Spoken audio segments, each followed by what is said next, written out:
The first disappearance it began in the year 1339, in a village so small it was never drawn on any map. Fenwald they called ate an outcrop of moss and fog nestled between two rivers that never met. Nothing ever happened there till the children vanished. Not all at once. That would have made it easier to explain. No, they disappeared slowly one by one over 13 nights. First the baker's son, then the carpenter's twins, then the midwife's newborn, who hadn't even been named. No footprints, no cries, just empty cradles, and the smell of damp silk. The villagers searched the forest. They found nothing save for strange markings on the trees. Symbols not made by blade or fire, but by something older, softer, like fingerprints pressed deep into bark. And at the center of the glade, they found something worse. A skull, small, fresh, hollowed, as if the brain had been scooped out. The local priest, Father Marion, declared it a sign of devils. He ordered fasts, prayers, the burning of toys and dolls, anything that might tempt demons. But even he began to change. He stopped sleeping. He muttered in forgotten tongues, and every morning he bled from his ears. The last time they saw him, he was kneeling in the graveyard, eyes rolled back, whispering, "She's hungry for the dreaming ones." He died before sunset. His skull had caved in from within. There was no blood, just a spiral drawn in ash on his forehead. The church sealed the village. They called it an outbreak, but those who survived it told a different story. They spoke of a woman cloaked in gray mist, of threads of black silk that crept beneath doors, of lullabies sung backwards in children's voices, and always, always the pain behind the eyes, not theirs, someone else's. The bone door opens the storm that swallowed Fenwald came 3 nights after the door was unearthed. It wasn't made of wind or rain, but of silence. An unnatural hush settled over the village, thick as oil, so dense it drowned the sound of insects and turned every whisper into a scream inside the skull. Even the dogs refused to bark. Even the crows abandoned the steeple. And then the door creaked open. No one admitted to doing it. But by morning, the great slab of stitched bone beneath the chapel lay ajar, revealing a stairwell of black stone descending into what felt like the bowels of the world. Father Elric disappeared that night. They found his crucifix days later, hanging upside down on a meat hook nailed to the chapel door. Below it, carved into the wood in crusted blood, was a single word in a script that should not have existed. Diruth, the old tongue, forgotten by all but the damned. It meant, those who drink the mind. What remained of the village council gathered in terrified whispers. They spoke of closing the chapel, burning the door, sealing the stair with stone. But no mason would approach it. Tools shattered near the threshold. Flames died without smoke. One man tried to pour holy water down the steps. His eyes burst in their sockets, and he died screaming with blood foaming from his ears. By the following week, 4 more children were gone. Their mothers wept blood. Their fathers went mad. And still the chapel stood unchallenged, unentered. Except by one. Her name was Leora. Barefoot and silent, she was 12 years old.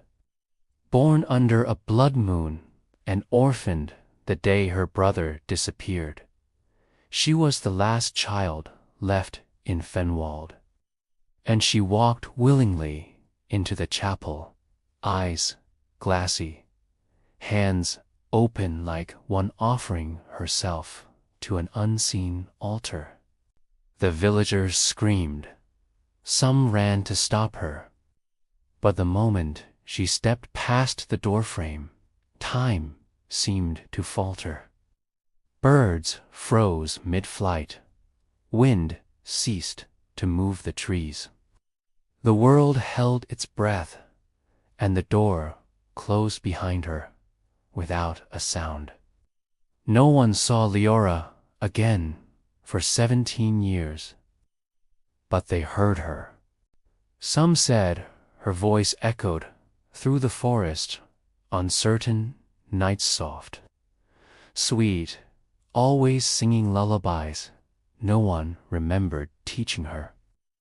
Others claimed they saw her silhouette beneath the chapel windows, taller now, moving with unnatural grace, her shadow flickering where no light fell, and from the earth itself a heartbeat began to pulse, slow, measured, hollow, as though something vast and old and ravenous was dreaming beneath their feet.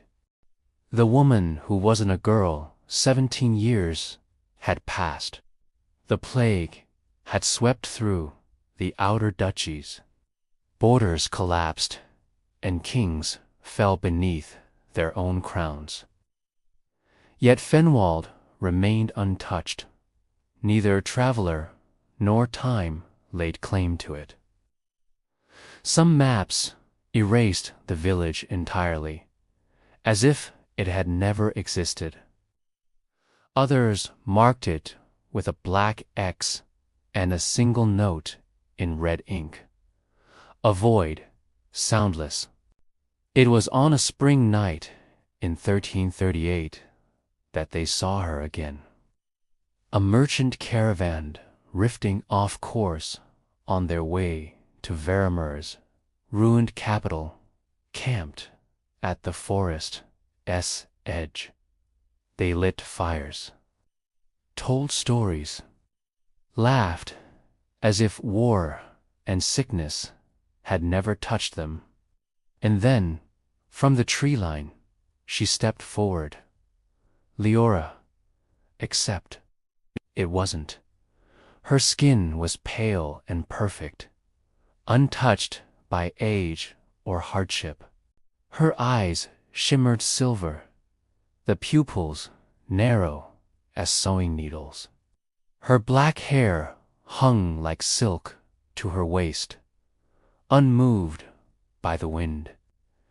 She wore no shoes, no cloak, only a garment of gray linen, stained faintly at the hem with something that wasn't mud. She smiled at them. The fires died. The youngest merchant, barely a man, fell to his knees. Tears streamed down his cheeks as he whispered something the others would never forget. She's inside my head. And then he convulsed. Blood poured from his nose, his mouth, his ears. He screamed until his voice turned inside out, and his skull shattered from within, like something had broken free from the prison of his mind. Leora didn't blink. She simply tilted her head, as if curious, and then turned, walking back into the trees. By dawn, the entire caravan was gone. The next recorded sighting came from the journal of Inquisitor Marian, dated 1340, sent by decree of the Black Abbey.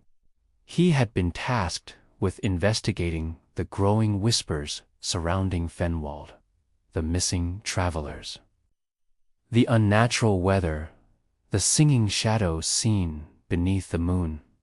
He never made it to the village, but his journal survived, found buried beside a hollow tree, pages blood-stained, entries growing increasingly frantic. I saw her. She knew my name before I spoke. She said, "The mind leaves fingerprints, and she collects them." She asked me if I'd dreamt of the bone door. I have. Since I was 5, his final entry was brief. There's no cult. There's only her, and what she became to keep the magic alive. And so the legend changed. They stopped calling it a cult. They stopped speaking the word Fenwald. They began whispering a new name in the darkness: the Grey Mother. A girl who was no longer a girl. A woman who ate memory. A priestess who drank the brains of the innocent to keep the old spells warm. The mind that remembers all by the winter of 1341. The Grey Mother was no longer a whisper in the woods. She was a presence. She did not live in a house, nor sleep in a bed. She drifted, barefoot, through the forests of Vermeer like frost over forgotten graves. Wherever she passed, things changed. Dogs whimpered. Wells turned black. The old forgot their names. And children, those who hadn't yet been claimed by famine or war, began to dream the same dream. They would wake in silence, stare blankly at the walls, and whisper, "She's building it again."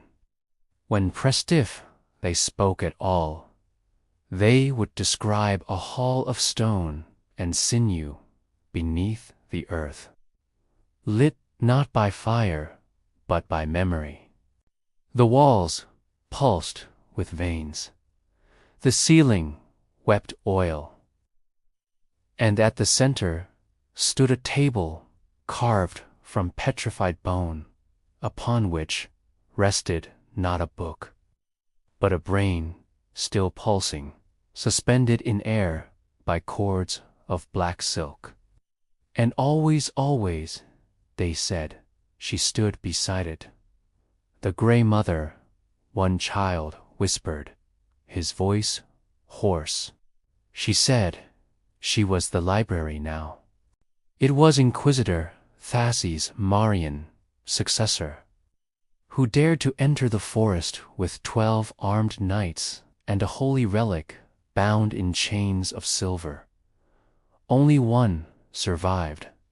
He stumbled into the neighboring town of Branth Hollow 3 days later, soaked in blood that was not his own, muttering over and over through cracked lips, "She remembers everything, every thought, every soul. They never leave her.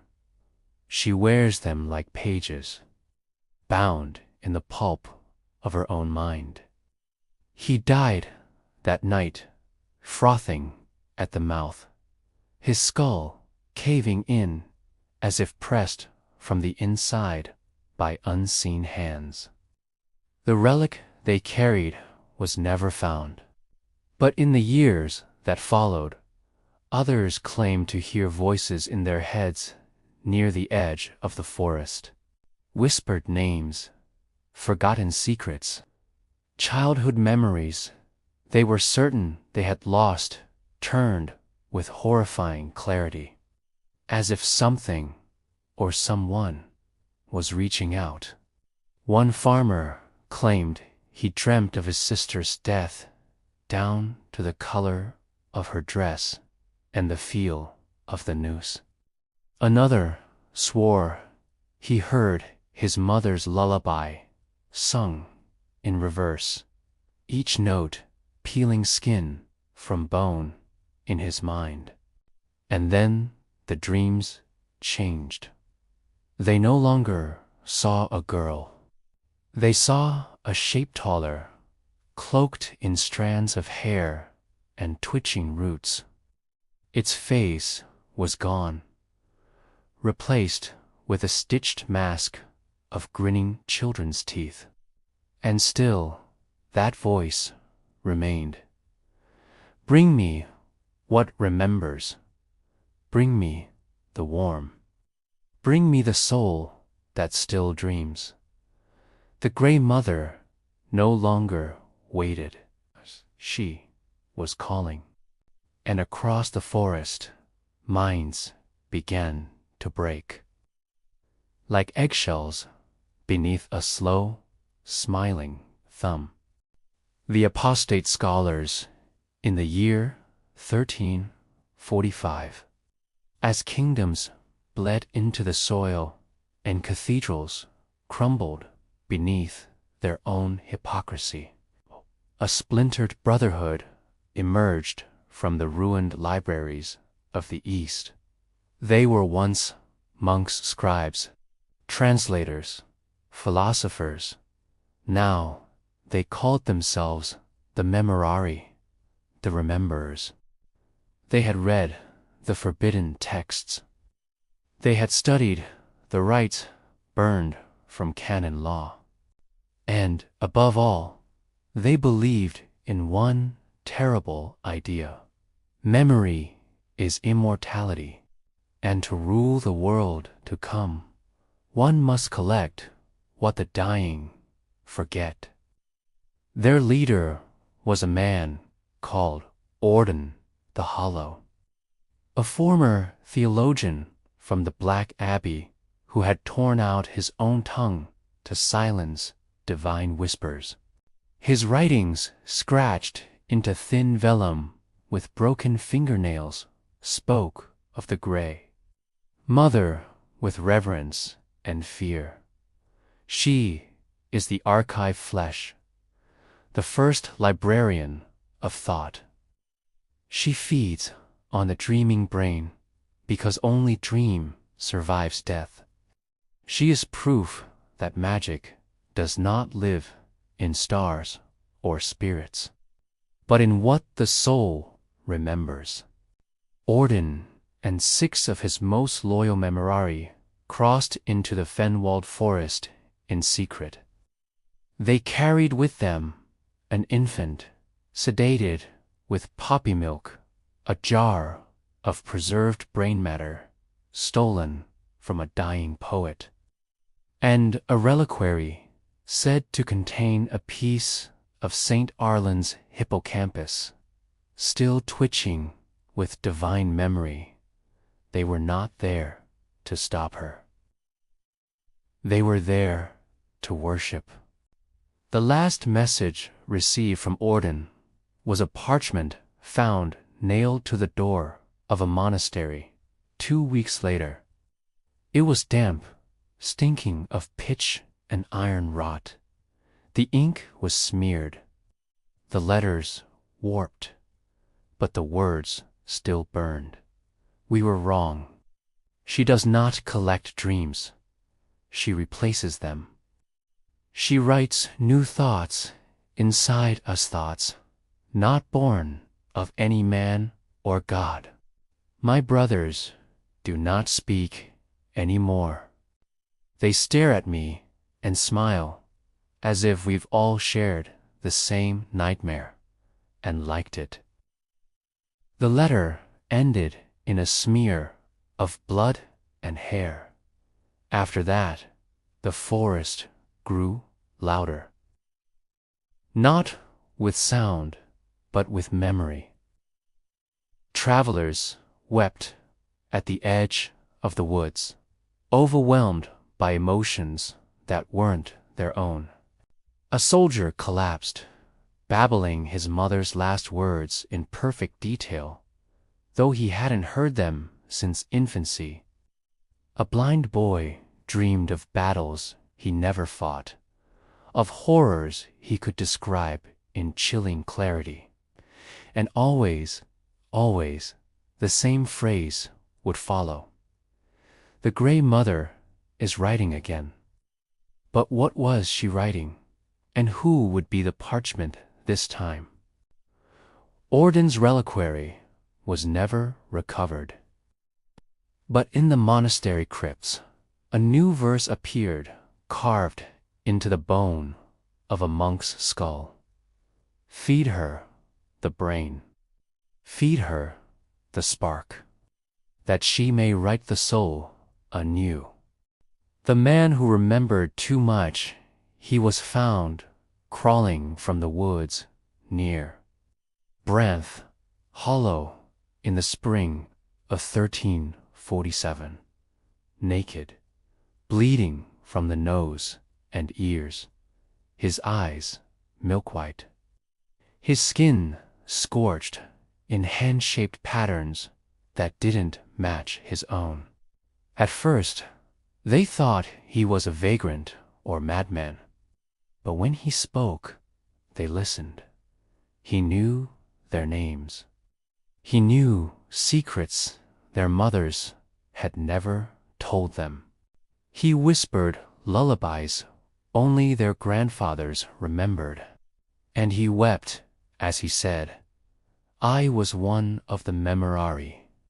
I don't know which." He called himself Anselm, though no one could confirm if that was his true name or merely one she had given him.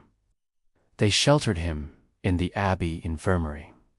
For 7 days he spoke only in fragments, reciting the final thoughts of a dozen dying men.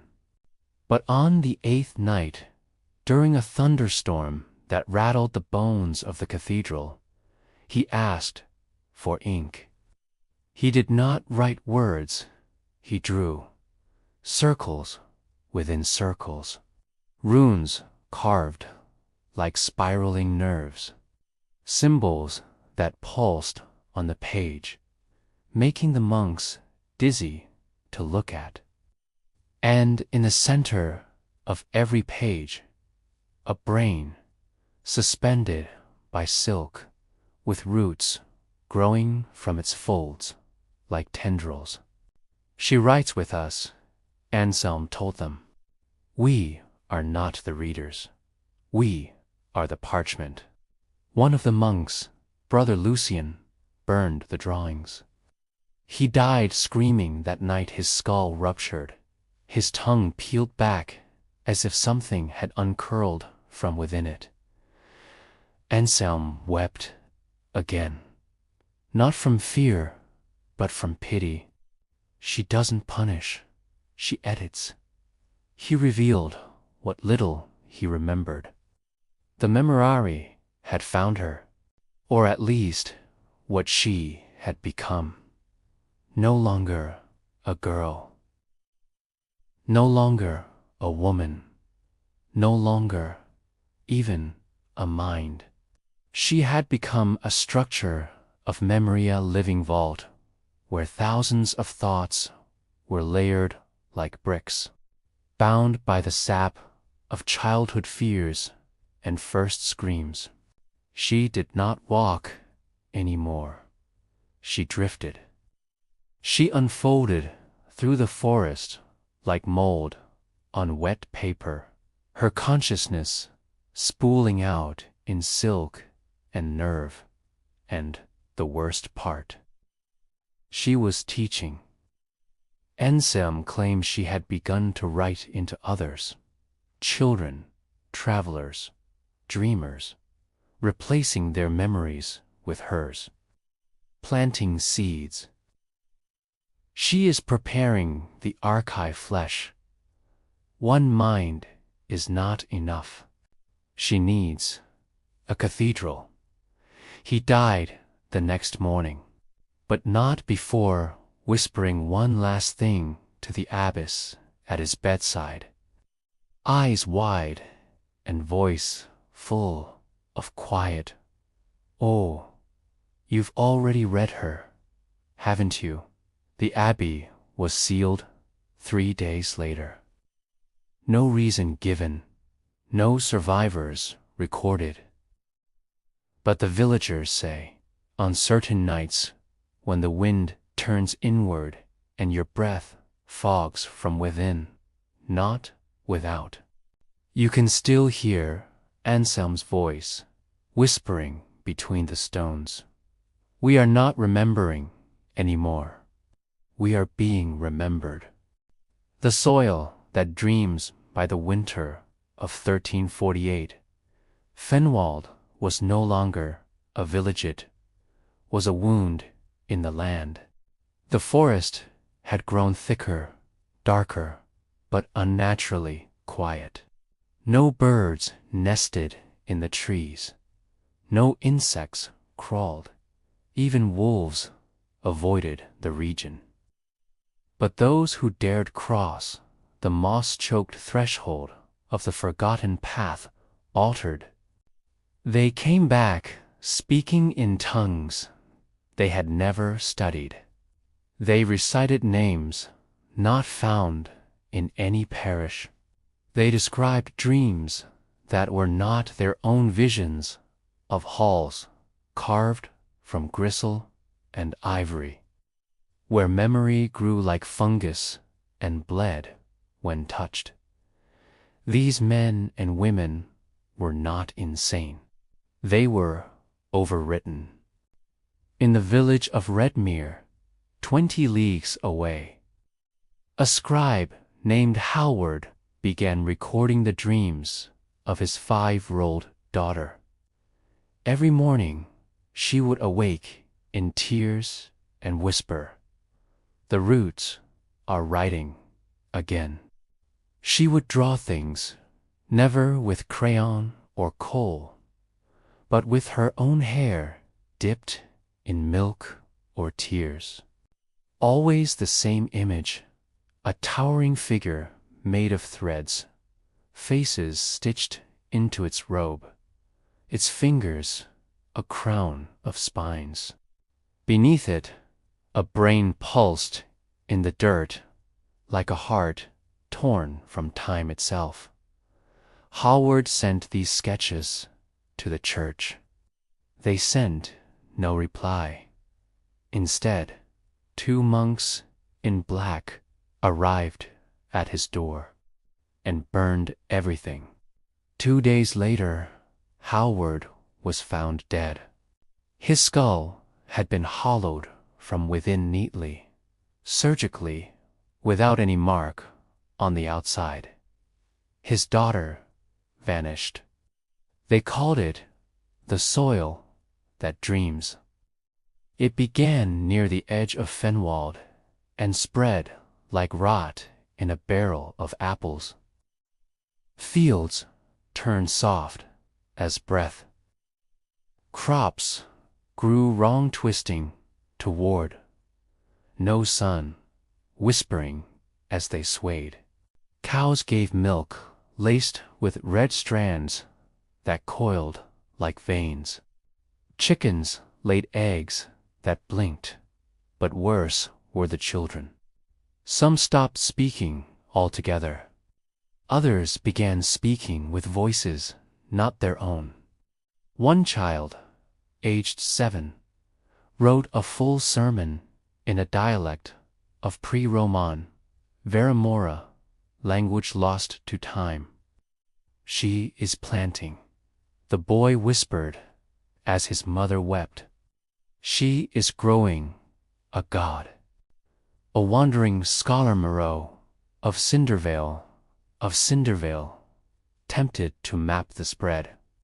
He marked towns affected by memory bleed, brain seizures, or waking dreams. By the end of his research, his map formed a perfect spiral, all points converging inward toward one single center: the ruins of Fenwald. He burned the map and gouged out his own eyes. His final words, scrawled in feces on the walls of his cell, read, "I remember the things she forgot, and now she wants them back," and still the soil pulsed. Villagers began to report hearing not voices, but pages turning beneath their floors. Some claimed their thoughts echoed, others could no longer dream at all.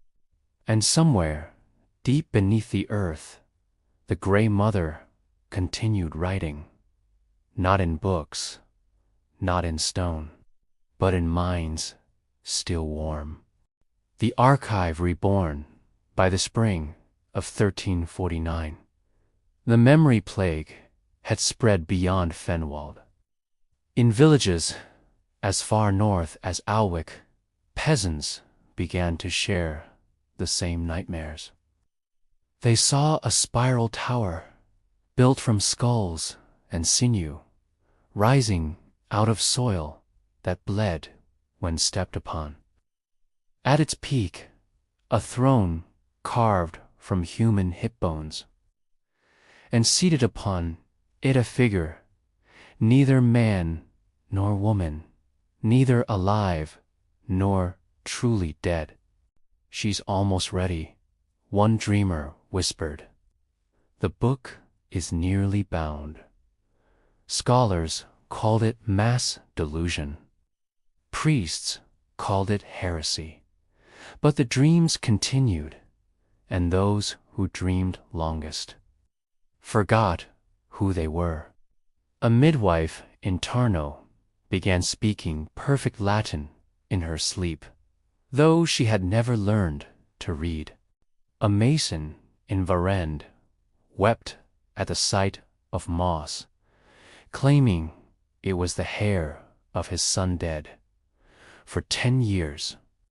A child in Dalebrook drew an anatomically perfect brain with his eyes closed, labeling every memory center with names like the Etherfold, the Scriptorium of Grief, and Hall of Unspoken Nightmares. No one had taught him those names. They were titles, chapters. She was no longer just consuming memories. She was organizing them. Hidden in an abbey, buried beneath Mount Valak, a monk named Istvan deciphered a pattern from over 300 independent dream reports. He discovered a sequence, a rhythm in the hallucinations, like chapters in a manuscript written across thousands of minds. What she was creating wasn't a spell. It was a book. A living, breathing archive of memory, constructed from brains still alive, stitched together not by flesh, but by thought. The cult, the feeding, the soil of it was preparation.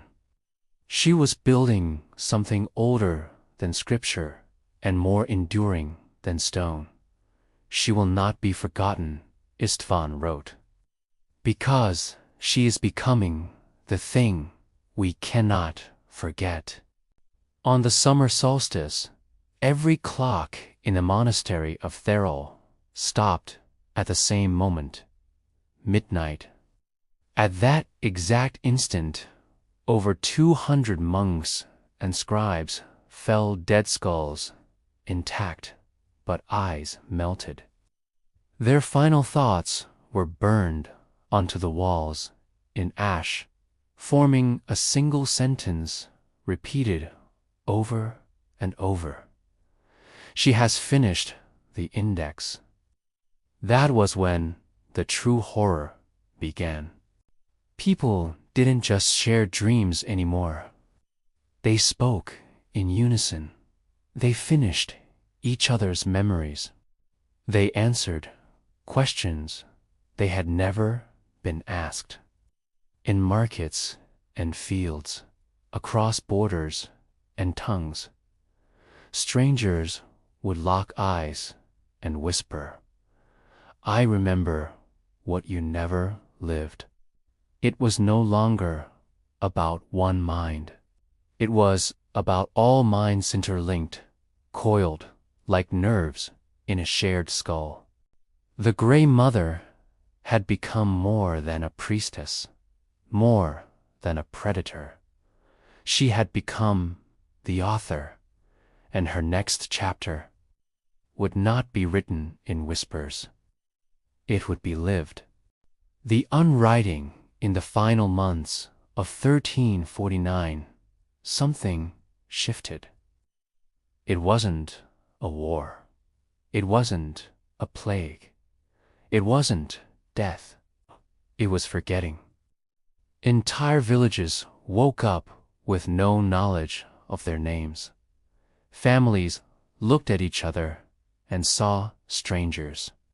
One baker in Harrow's End began kneading bread as usual until he looked down and realized he deground his own fingers into the dough. Unaware, smiling, humming a lullaby he'd never known. And beneath his breath, he whispered, "She is editing again." Letters crumbled in books. Histories vanished from stained glass. Prayers lost their endings. One by one, the oldest memories began to rot. The towns that resisted, those that still clung to scripture, to records, to lineage, found their children sleepwalking into the woods. They would return barefoot, eyes milky, hands stained with soil, repeating a single phrase. The footnotes are finished.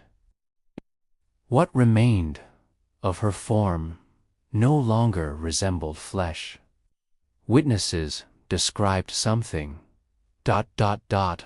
floral, petal-like, folds of brain tissue blooming across the chapel ruins, threading up trees, pulsing with the light of dreams not yet dreamed. But she no longer fed. She no longer needed to. She had written herself into the minds of thousands, millions, like a parasite of memory. And now she had begun the final stage, the unwriting. A scholar in the southern city of Ravennes was the first to recognize it for what it was. His name was Thomaz, blind since birth. Perhaps that was why she couldn't reach him as deeply. He spoke in trembling tones before the last council of archivists. "She's deleting us, not just our memories, our threads, the paths that tether our souls to our names, our blood, our stories. She is collapsing the footings of the human narrative." He opened a scroll. It was blank. "I wrote my name here this morning." And then he forgot what he was saying. All across the land, people started writing on walls, on skin, on leaves and stones, scratching their names, their children's faces, the shape of the sun, the taste of salt. But nothing stuck. Within minutes, it all faded. Ink bled away.